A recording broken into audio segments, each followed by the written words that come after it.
물풍선이 제 앞에서 터져버리는 거예요. 아, 장애인이다. 밥맛 떨어져. 뺨을 때리는 거예요. 안녕하세요. 저는 근육병으로 인해서 온몸을 움직일 수 없게 된 한층입니다. 여러분, 아이들 좋아하세요? 아이들은 이쁘고 귀엽고 사랑스럽고 또 천사처럼 느껴질 때도 있잖아요. 그런데 저는 솔직히 아이들이 좀 무섭거든요. 왜 그렇게 되었는지 오늘은 그 얘기를 해볼게요. 일단 첫 번째는요, 제가 중학생 때 있었던 일이에요. 그 당시 저는 전동 휠체어를 타고 밖에 나가서 마음껏 돌아다닐 수 있었거든요. 어느 날은 평소처럼 전동 휠체어를 타고 집 밖으로 외출을 나왔어요. 그런데 어디서 나타났는지 꼬마 한 명이 제 휠체어 뒤에 바짝 붙어서 따라오고 있는 거예요. 그 당시만 해도 전동 휠체어가 지금처럼 보급이 많이 된 시기가 아니거든요. 그래서 제가 조금 신기해 보였나 봐요. 그런데 잠시 후에 뒤를 돌아봤더니 어느새 꼬마아이 3명이 마치 기차놀이를 하듯이 저를 따라오고 있는 거예요. 지금 생각해보면 그 아이들이 참 귀엽기도 하고 그 상황도 정말 웃기잖아요. 그런데 그 당시에 저는 중학생이다 보니까 한창 사춘기잖아요. 그래서 그때는 그게 너무 싫었어요. 그래서 한동안은 아이들을 피해서 조심스럽게 다녔던 기억이 나네요. 사실 첫 번째 이야기 속에 아이들은 어떻게 보면 되게 순수하잖아요. 딱 이 정도까지면 참 좋을 텐데 요즘 말로 선을 넘는 아이들도 있었어요. 그때 제가 20대 후반이었는데 그때도 역시 전동 휠체어를 타고 밖에서 돌아다니는 중이었거든요. 어디선가 나타난 물풍선이 제 앞에서 펑 하고 터져버리는 거예요. 저는 정말 깜짝 놀랐어요. 고개를 들어서 위를 올려봤더니 어떤 꼬마아이 한 명이 저를 보고 막 웃고 있는 거예요. 그 아이가 저에게 물풍선을 던진 거였어요. 그래서 저는 그 자리를 얼른 피했어요. 조금 긍정적으로 생각을 해서 그 꼬마아이가 나랑 놀고 싶었나 보다 그렇게 생각을 하면 될 것 같은데 저에게 돌을 던지는 그런 아이도 있었어요. 다행히도 그 돌을 맞진 않았는데 되게 속상한 기분이 들더라고요. 아이들은 거짓말을 못한다고 하던데 내 모습이 얼마나 이상했으면 나에게 돌을 던질까 하는 생각이 들었어요. 어떤 날은 그때도 활동지원사 선생님이 있었는데 집 근처에 있는 패스트푸드점에 같이 갔었거든요. 그런데 거기에 어떤 여자아이 둘이서 햄버거를 먹고 있더라고요. 저를 보더니 아, 장애인이다. 밥맛 떨어져. 그러는 거예요. 그때 저는 오히려 담담했는데 같이 갔던 활동지원사 선생님께서 되게 많이 열받아 하셨어요. 저는 기분이 나쁘지 않았다면 거짓말일 테지만 그 아이들을 이해해 주기로 했어요. 우리 어렸을 때를 생각해보면 잘 몰라서 한 실수들이 참 많았잖아요.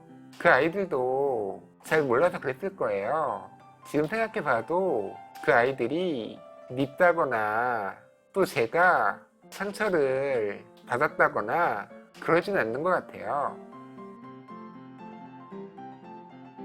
다음 이야기는요, 저랑 나이 차이가 많이 나는 외사촌 동생 이야기예요. 제가 20대 중반일 때 그 외사촌 동생이 태어났거든요. 태어나서 채 1년도 지나지 않았을 때 그 외사촌 동생이 우리 집에 왔었어요. 그때는 제가 자립하기 전이라서 형이랑 엄마랑 같이 살았었거든요. 그 외사촌 동생이 호흡기를 하고 있는 형과 저의 모습을 보고 막 울음을 터뜨리는 거예요. 호흡기를 하고 있는 모습이 많이 무섭게 느껴졌었나 봐요. 한동안은 우리 집에 올 때마다 계속 그랬던 것 같아요.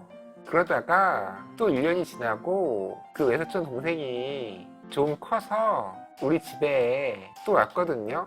근데 이번에는 울지 않는 거예요.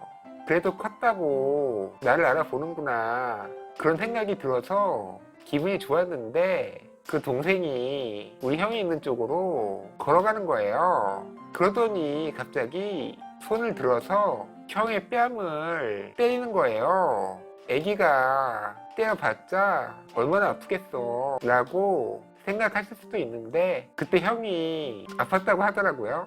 어쨌든 그 동생은 호흡기를 하고 있는 우리 형제를 보고 더 이상 울지 않게 되었지만 여전히 우리 형제가 다른 사람들과 같은 존재로 여겨지지는 않았나 봐요. 애기였던 그 외사촌 동생은 지금은 어느새 중학생이 되었고요. 아주 착하고 바르고 의젓하게 잘 컸더라고요.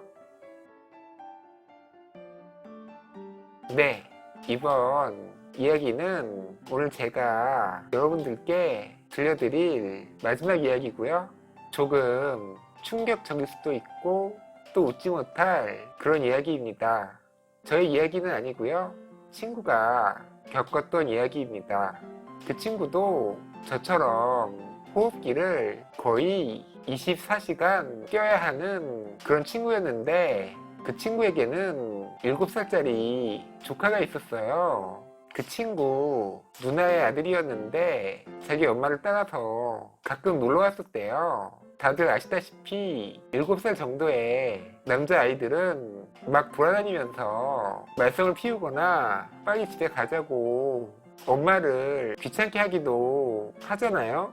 그래서 제 친구는 그 조카를 얌전하게 있게 하려고 자기 컴퓨터로 애니메이션을 틀어주게 된 거예요. 그렇게 했더니 그 조카가 얌전히 컴퓨터 화면만 바라보고 있는 거예요. 그러다가 같이 있던 어른들이 다른 볼 일이 생겨서 밖으로 외출을 하게 되었고 그 중2병 친구와 7살짜리 조카만 남게 되었어요. 그 중2병 친구는 지루해지기 시작했어요. 그도 그럴 것이 가만히 누워서 수준에도 맞지 않는 애니메이션을 몇 시간째 보고 있으려니 얼마나 지루했겠어요.